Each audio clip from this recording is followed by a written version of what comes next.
Saudara, yang diserangkan oleh Bu Sri Mulyani itu ya memang itu adanya, itu benar. Tapi sebenarnya saya kan ketika ngomongkan 300 triliun itu bicara tentang pencucian uang, bukan korupsi. Coba dibuka lagi semua. Ada transaksi aneh yang melibatkan sekian ratus pegawai Kementerian Keuangan, ya, yang diduga sebagai pencucian uang, bukan korupsi. Karena korupsi itu mekanismenya sini sudah jalan. Apa pencucian uang itu? Saya beri contoh lah pencucian uang itu, yang gampang gitu, yang sekarang sedang diperiksa. Rafael Alun itu ketika terjadi peristiwa penganiayaan terhadap David oleh Mario, itu kan orang bertanya, ini kok orang gayanya bagus, mobilnya bagus, katanya hanya anak pejabat eselon 3 di Kementerian Keuangan. Lalu saya minta ke PPATK, Pak, ini pernah ada masalah enggak di PPATK gitu. Terus ditunjukkan surat tahun 2013 kepada KPK, bukan kepada Menteri Keuangan. Ada suratnya. Sudah dilaporkan, Pak, bahwa ini agaknya kurang beres. Orang ini 2013 surat itu disampaikan KPK. Saya sampaikan Pak Firly, ini kok ada belum ditindaklanjuti. Pak Firly bilang, wah saya belum tahu bos gitu. Sesudah itu saya kirim suratnya, ini buktinya bahwa sudah masuk surat ke KPK. Maka terus dipanggil kan, karena surat saya itu dan teriakan publik 56 miliar kekayaan yang tidak wajar. Tahu enggak, sesudah diperiksa ulang semua transaksinya itu ada 500 miliar yang terkait dengan dia. Itu yang dilaporkan 56, yang tidak terlaporkan tetapi diduga menurut intelijen keuangan. Ini ya, bukan bukti hukum ya.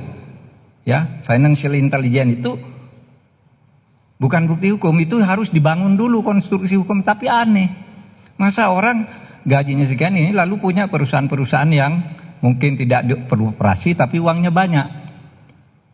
Ada hotel mungkin agak sederhana tapi pemasukannya banyak. Nggak ada yang tidur juga di situ.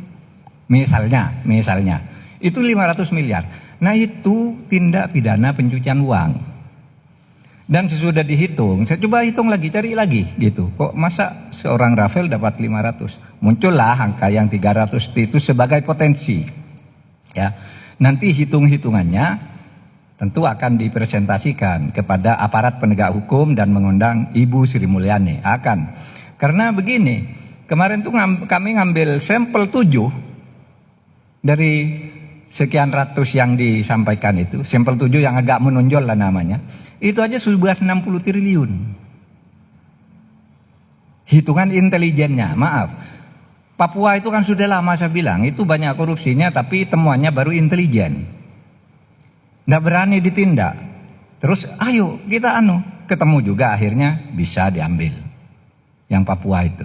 Itu kan banyak pencucian uangnya juga. Gitu. Nah, yang saya katakan itu ingin menegakkan undang-undang tindak pidana pencucian uang. Yang itu bukan hanya di sini, yang ada menurut saya di berbagai institusi itu hampir setiap proyek itu ada pencucian uangnya. Saya mungkin dapat uang jasa taruhlah gratifikasi mungkin kecil-kecilan sehingga bisa dianggap wajar, itu tidak perlu ini gitu. Tetapi yang disetor ke keluarganya, ke perusahaannya, ke anaknya, itu menurut ilmu intelijen keuangan itu harus diperiksa dan itu ada undang-undangnya. Nah, selama ini tidak ada yang memeriksa itu.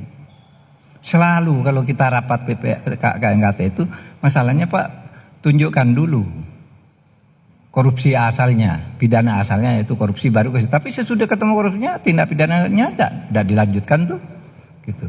Dan sekali lagi ini urusan APH nih, aparat penegak hukum, pengadilan, polisi, jaksa, KPK. Itu nanti ke sana arahnya. Dan saya ingatkan dari sini bahwa di kementerian lain kita juga punya data yang banyak tentang ini.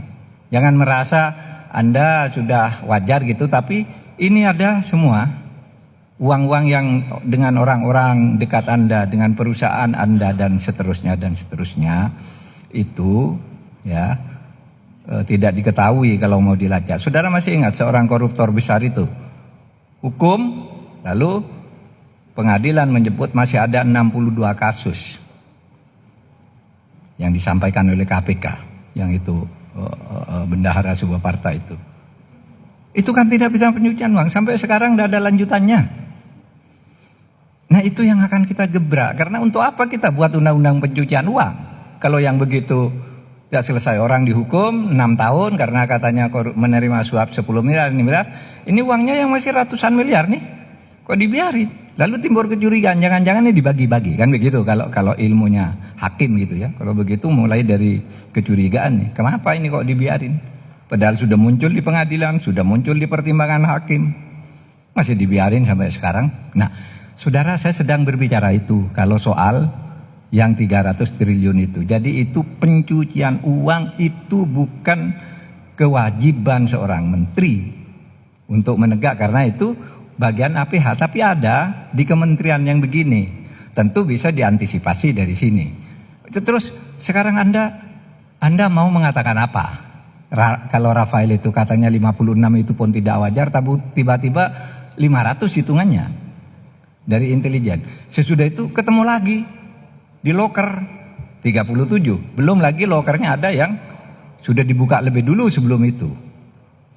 Coba, itu kan pencucian uang kalau di dalam ilmu hukum pencucian uang gitu.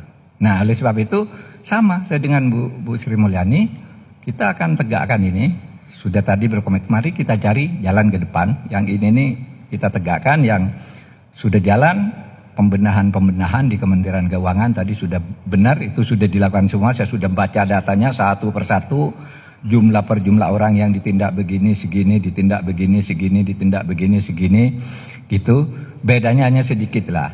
Bedanya Bu Sri Mulyani mengatakan sudah direspon semua. Kalau di PPATK mungkin ngukur direspon itu ini belum final, baru pernah direspon tapi tidak jelas hasil akhirnya apa gitu. Mungkin nanti kita akan klarifikasi lagi, akan buat klasifikasi bagaimana cara menganggap sebuah respon itu selesai atau cukup diberitahu sudah mulai diperiksa dan seterusnya, atau ini tidak usah dilaporkan lagi karena udah dipecat, karena udah meninggal, karena udah pensiun, karena udah dipenjara. Mungkin saja yang seperti itu yang tidak ketemu. Tapi kalau semangatnya sama, tidak ada yang salah dari keterangan Bu Sri Mulyani dan tidak ada yang salah juga dari saya.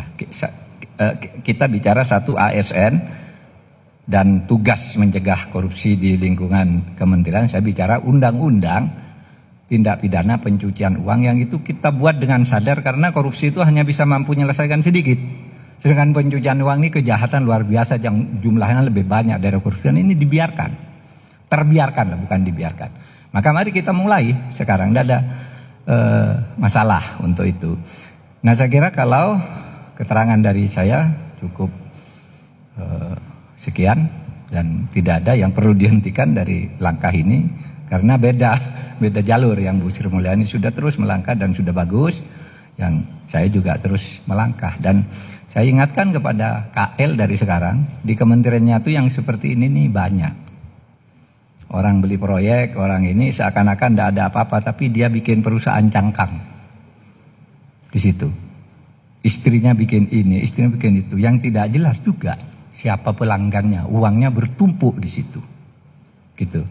Nah kan kalau itu memang ya menteri tidak sanggup menjangkau sampai ke situ, makanya ada APH, aparat penegak hukum. Nanti kita kerjain ini. Saya kira itu ya dari saya. Pak Mahfud, mungkin tambahan ya? Tadi ada beberapa wartawan menanyakan kepada kami ya, 69 dari pegawai di Kementerian Keuangan yang waktu itu dalam keterangan pers Pak Wamen dengan Pak Irjen yang diidentifikasikan sebagai berisiko tinggi. Ini juga tadi saya sampaikan kepada Pak Mahfud. Pak Mahfud, cara kita mendiagnosa dan mengidentifikasi dari karyawan atau pegawai Kemenq dengan skor resiko, profil resiko, itu kita punya sistemnya. entah dari sisi kecocokan LHKPN atau